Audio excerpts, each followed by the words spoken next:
Moving a motorcycle in a U-Haul, tips and tricks. Moving a motorcycle can be challenging, but it doesn't have to be.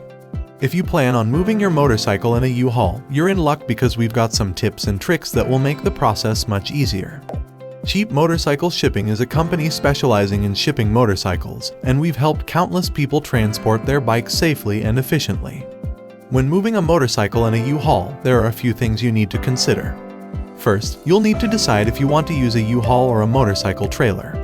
Both options have pros and cons, so choosing the one that best suits your needs is essential. If you're only moving one motorcycle, you may consider using a motorcycle trailer.